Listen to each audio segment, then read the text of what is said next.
Selamat bertemu kembali teman-teman semua. Pada hari ini, di malam Minggu San Francisco, atau di hari Minggu teman-teman yang ada di Indonesia, selamat bertemu kembali. Saya ingin mengucapkan selamat berhari Minggu.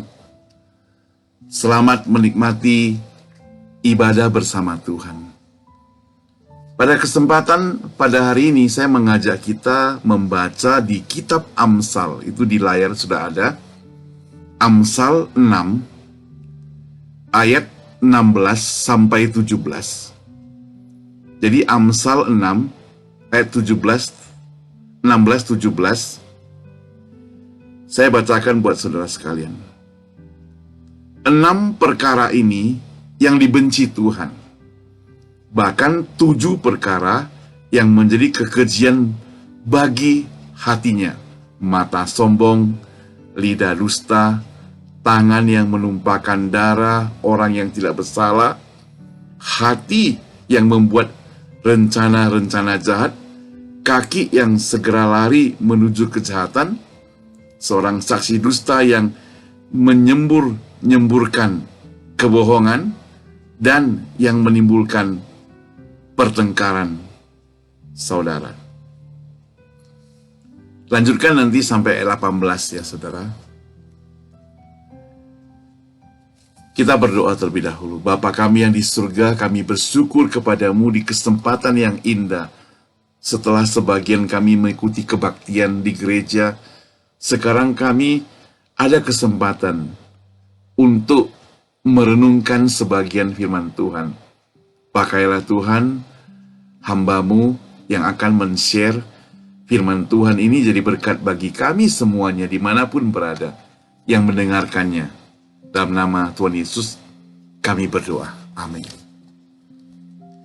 Nah saudara, seorang teman saya berkelakar. Dia mengatakan demikian. Kalau saat ini kita tidak sombong, mau kapan lagi? Masa mau tunggu sampai tua? Kalau udah tua gak bisa disombongkan lagi. Mumpung masih muda, masih punya kesempatan untuk sombong, masih kuat. Ya sombong-sombong dikit lah katanya demikian. Kira-kira pendapat Anda itu bagaimana? Yang sedang mendengar saat ini. Dengan pendapat teman saya. Saudara jawab sendiri saja. Nah saudara, dari ayat Alkitab yang kita baca kali ini, pokok pengajarannya salah satu yang bisa saya simpulkan tentang kecongkakan hati. Hati yang congkak. Hati yang sombong, hati yang congkak. Mengapa saya katakan hati yang congkak? Karena kita bicara tentang kesombongan. Ya. Berbicara tentang kesombongan. Kalau kita mau lihat saudara, jauh lebih pada masa-masa awal ketika manusia diciptakan, manusia pertama, Adam dan Hawa. Mereka jatuh ke dalam dosa, boleh juga disebut sebagai dosa kesombongan. Karena mereka pengen tidak mau dikuasai oleh Tuhan.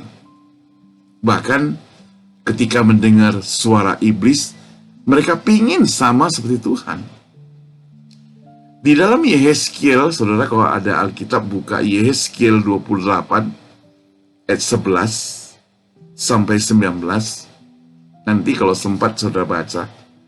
Secara dasar di situ saudara berbicara tentang Raja Tirus. Yehezkiel berusaha membeberkan Raja Tirus yang tinggi hati. Raja Tirus yang sebenarnya manusia biasa, tapi dia menempatkan dirinya sama dengan Allah. Secara khusus kita perhatikan nanti, saya bacakan buat saudara ayat 17 dikatakan, engkau sombong karena kecantikanmu, hikmatmu, kau musnahkan demi semarakmu. Ke bumi kau kulempar, kepada raja-raja engkau kuserahkan menjadi tontonan bagi matanya. Jadi Tuhan tidak suka kepada kesombongan. Memang benar Raja Tirus itu penuh dengan hikmat, saudara. Dan Alkitab mencatat hikmatnya itu melebihi Daniel. Kalau dilihat dalam Yeskel 28 ayat 3. Bahkan karena hikmatnya Raja Tirus ini, maka ia menjadi sangat kaya. Dan dengan demikian, dia menjadi sombong. Nah, namun karena kesombongannya, maka Allah akan mendatangkan hukuman baginya. Inilah kenyataan hidup bagi mereka atau siapapun yang merasa sombong. Bahkan di hadapan Allah, si Raja Tirus ini tetap memperlihatkan kesombongannya. Itu kan bandel, dablek namanya. Nah, coba perhatikan saudara dalam Yesaya 14 ayat 12 sampai 15 ya. Di sini diperlihatkan lagi akan kejatuhan bintang dari timur, putra fajar, yang ditafsirkan sebagai malaikat Tuhan yang jatuh. Ayat 17 menunjukkan kesombongannya. Dikatakan, aku hendak naik ke langit. Aku hendak mendirikan tataku, katanya. Aku hendak duduk di atas bukit pertemuan, jauh di sebelah utara. Lalu dilanjutkan lagi, aku hendak naik mengatasi ketinggian awan-awan. Hendak menyamai yang maha tinggi. Nah, itu yang dikatakan oleh malaikat bintang fajar itu yang jatuh dalam dosa, yang dibuang oleh Tuhan. Di sini letak kesombongannya. Sebenarnya apa arti congkak, apa arti sombong, apa arti tinggi hati yang sesungguhnya, saudara? Kapan manusia bisa jatuh dalam hal itu? Apakah saudara dan saya bisa sombong? Mengapa saya dan saudara bisa jadi sombong? Apa akibatnya kalau saya dan saudara menjadi sombong? Bagaimana cara mengatasi kesombongan? Melalui bagian ini secara singkat, saya ingin kita pelajari melalui firman Tuhan. Mari saudara, share ke teman-teman sekarang juga supaya mereka bisa ikuti kita bersama. Ya. Yang pertama, sombong itu sama dengan pendewaan diri sendiri. Mendewakan diri kita sendiri. Nah, orang yang menganggap dirinya lebih tinggi dari yang sepatutnya, itu disebut kesombongan. Biasanya keadaannya tidak normal, saudara.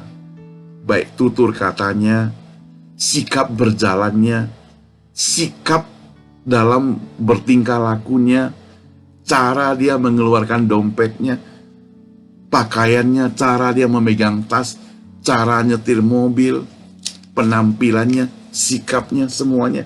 Nah, itu akan terlihat kesombongan. Cara jalannya juga. Ya, mungkin kalau dia pakai jam tangan mahal ataupun cincin yang banyak, dia akan gini-ginikan tangannya. Kita nggak tahu. Kesombongan dan kecongkakan menyebabkan seorang rabi, saudara, yang bernama Simon ben Jokai, dia berkata, seolah-olah dia penuh dengan kerendahan hati, saudara. Dia katakan, jika ada dua orang yang benar di dunia ini, dia bilang apa? Maka kedua orang itu adalah saya dan putra saya. Dan jika hanya satu orang, itulah saya, katanya. Begitu sombongnya dia. Mudah-mudahan saudara dan saya tidak demikian. Kita tidak sampai mendewakan diri kita sendiri, kan? Yang kedua, saudara, sombong itu sama dengan mempermainkan kebebasan dari Allah.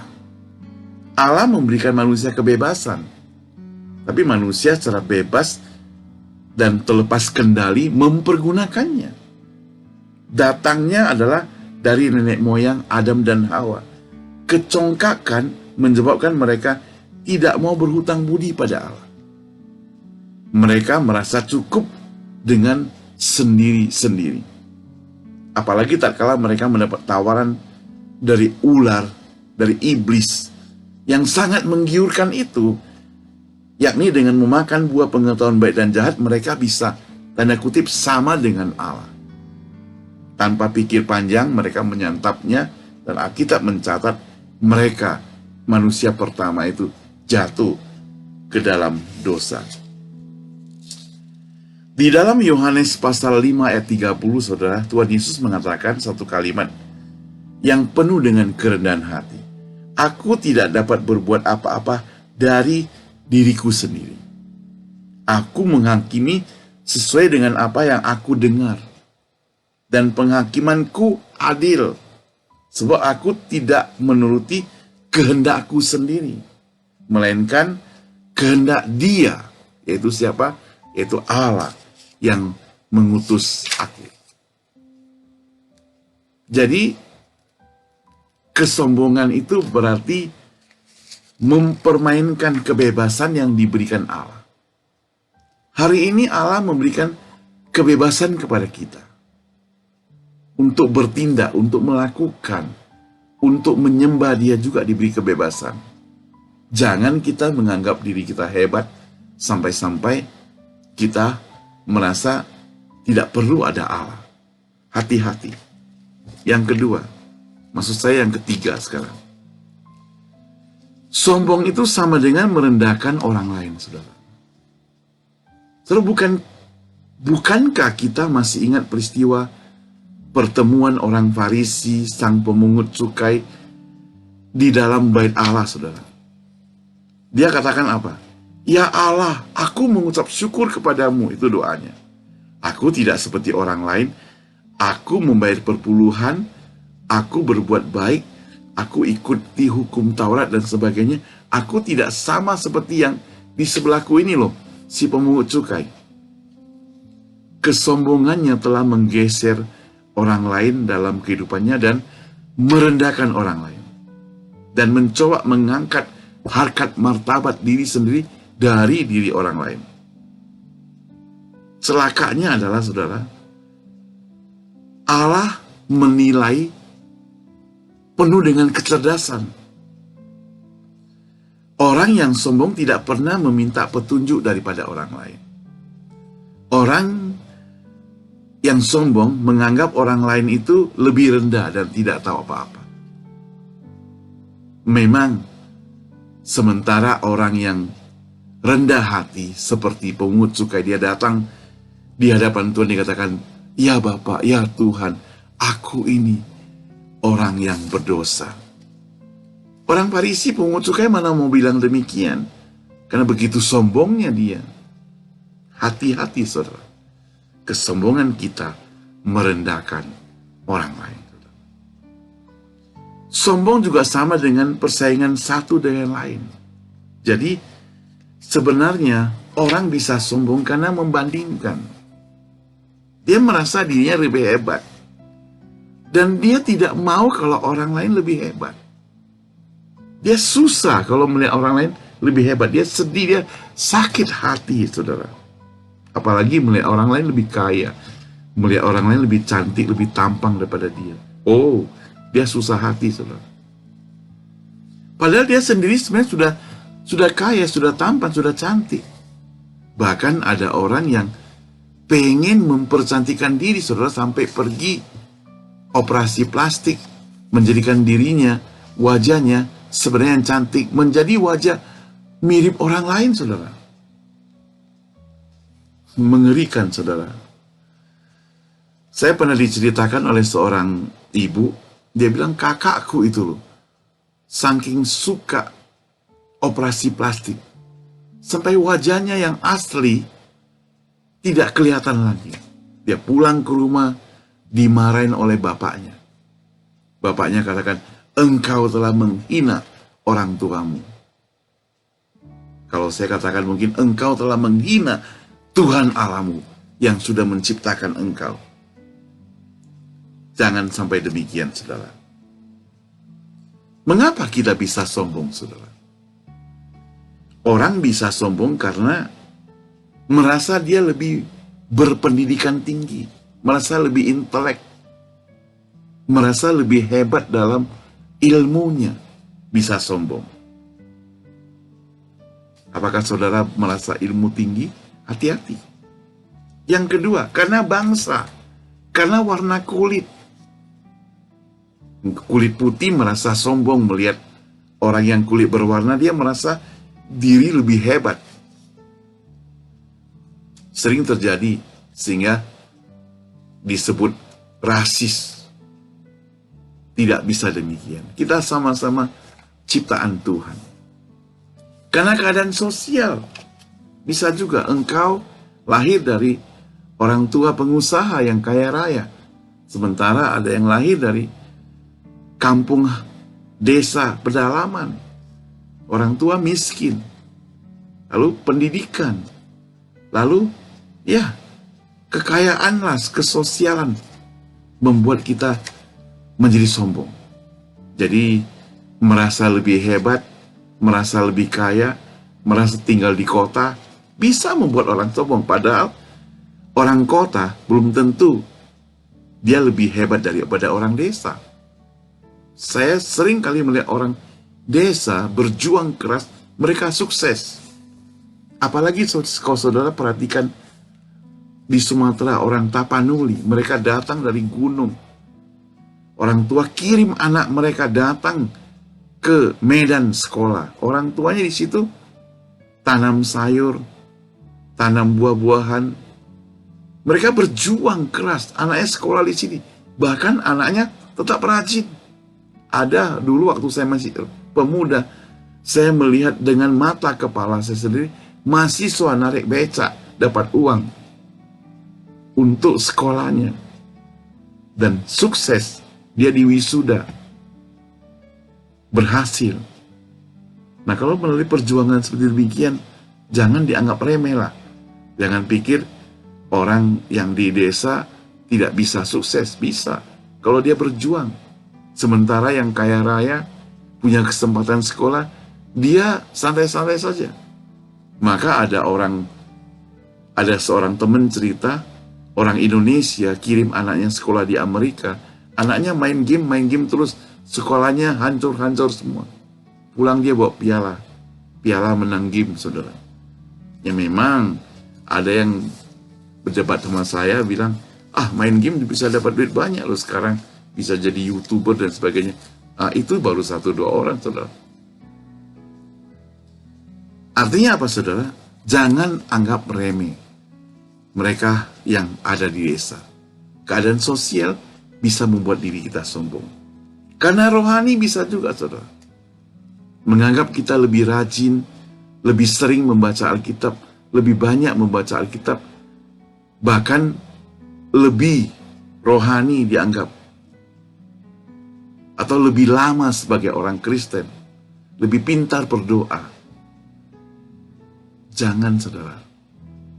Bahkan Tuhan Yesus, oleh firman Tuhan katakan, belum tentu engkau yang lebih lama yang dianggap layak. Maka firman Tuhan katakan, yang dahulu akan dijadikan terakhir. Bahkan yang terakhir akan dijadikan terdahulu. Hati-hati, saudara. Apakah dalam Alkitab ada orang sombong, saudara? Kan kita bertanya demikian. Ada. Alkitab ada orang sombong. Ada Daud yang pernah dalam kelemahannya dia sombong. Ya. Bisa terjadi. Sombong memperlihatkan harta kekayaan, ada raja-raja dalam Alkitab juga demikian. Ya. Ada berbagai tokoh Alkitab yang merasa sombong. Ya. Saul juga pernah merasa sombong. Tetapi orang yang sombong itu berarti roh Tuhan keluar dari dirinya. Dalam perjanjian lama dikatakan demikian. Itu artinya apa? Kalau engkau sudah sampai ke tahap yang sombong, engkau akan dipermalukan oleh Tuhan. Manusia mungkin tidak bisa permalukan engkau, tapi Tuhan akan mempermalukan engkau. Kita tidak bicara tentang karma, tapi kita akan bicara tentang sebab akibatnya. Sebab engkau sombong, sebab engkau melanggar firman Tuhan, maka ada akibatnya. Apa buktinya seseorang itu sombong? Nah, bukti bahwa seseorang itu sombong dapat diperlihatkan di dalam orang yang sombong itu. Pertama, tatkala orang lain itu didahulukan, tatkala orang lain lebih diperhatikan, tatkala orang lain diberi hadiah, tatkala orang lain sukses, bagaimana sikap kita secara jujur? Turut senangkah kita? Turut sukacita? Atau ada unsur-unsur marah, unsur-unsur tidak senang? Kedua, tatkala orang lain mencaci, mengkritik kita, seringkali kita menjelek-jelekkan diri kita sendiri. Orang bilang begini, kamu hebat ya, kamu mantap ya. Kalian katakan, enggak lah, biasa-biasa saja. Bagi kita itu tidak masalah. Tapi kalau orang lain mencoba mengkritik kita, maka kita tidak senang. Kalau orang memuji, kita merasa senang. Itulah letak kesombongan kita. Nah, sebagai penutup, saya akan kasihkan obat untuk kita menghadapi kesombongan. Apa obatnya, saudara? Pertama, obatnya itu adalah harus rendah hati. Kerendahan hati itu mematahkan kesombongan orang. Hanya orang yang rendah hati dapat lenyap kesombongannya. Yang kedua, ada hajaran. Ini lebih ngeri. Rasul Paulus menceritakan bahwa dia merasa dihajar oleh Tuhan melalui duri yang ada dalam dagingnya. Sakit penyakit. Yang tentunya membuat Rasul Paulus itu tidak bisa sombong, tidak bisa menganggap diri hebat, walaupun dia adalah orang yang hebat. Orang yang sombong bisa lupa dirinya siapa. Ya. Saudara, diceritakan suatu hari di Surabaya, di depan airport loket tiket pesawat itu, ada seorang bapak menyelonong dari belakang langsung maju ke depan. Dia minta didahulukan. Petugas loketnya bilang, Pak, harus antri, Bapak harus ke belakang. Silakan ke belakang dulu, Pak. Dia bilang, dia tidak mau ke belakang. Dia tanya petugas, kamu gak kenal siapa saya? Dia itu orang hebat rupanya. Ternyata si petugas loket itu dengan polos jawab, nggak kenal, Pak. Kamu nggak kenal sama siapa? Nggak kenal, Pak. Kamu nggak kenal, benar? Nggak kenal. Itu disebutkanlah, saya ini pejabat apa. Dia bilang, benar, Pak, saya tidak kenal. Saudara, karena kesombongan bisa membuat orang tidak kenal diri sendiri. Hati-hati, saudara. Jangan sombong.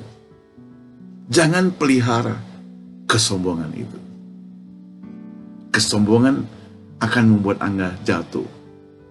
Maka firman Tuhan katakan dalam kitab Amsal, tinggi hati adalah permulaan kehancuran seorang manusia.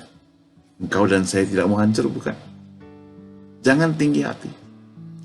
Yesus datang ke dunia ini mengajarkan kerendahan hati. Dia mau jongkok membasuh kaki murid-muridnya. Dia mau melayani dengan rendah hati. Dia tidak menganggap dirinya setara dengan Allah. Dia rendah hati.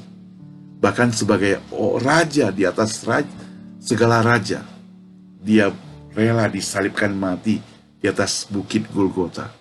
Dia rendah hati. Itu Yesus yang kita sembah. tidak sombong. Mari kita berdoa. Bapa kami di surga, buanglah kesombongan ada dalam hidup kami, supaya kami boleh tetap setia kepadamu Tuhan dengan rendah hati. Jikalau ada kesombongan dalam kehidupan kami, Tuhan, ampuni kami, Tuhan. Kami tidak mau menganggap diri lebih hebat daripada orang lain. Di hadapan-Mu, Tuhan, kami sadar kami tidak ada apa-apanya. Kalau kami boleh duduk sekarang hari ini, diberikan tubuh yang sehat, semuanya karena anugerah Tuhan, bukan karena apa-apa dari bukan jasa kami, bukan apa-apa kami. Ampuni kami, Tuhan. Ampuni kami. Terima kasih Tuhan Yesus, Engkau sebagai contoh teladan kerendahan hati, tidak sombong. Sehingga kami tidak mau pelihara kesombongan itu. Kami mau buang jauh-jauh kesombongan itu. Di dalam nama Tuhan Yesus kami berdoa. Amin. Saudara, jikalau perenungan pada hari ini boleh jadi berkat bagi Anda, silakan Anda share sebanyak-banyaknya kepada teman-teman yang lain. Dan kalau saudara mengunjungi channel YouTube kami, yaitu di Saumiman South Connection Broadcasting Ministry, coba lihat beberapa khotbah-khotbah di sana, renungan singkat, dan mohon Anda bisa subscribe supaya kalau lain kali ada firman Tuhan ataupun renungan yang diupload yang baru, Anda langsung mengetahuinya. Terima kasih. Tuhan memberkati Anda. Happy weekend. Selamat hari Minggu.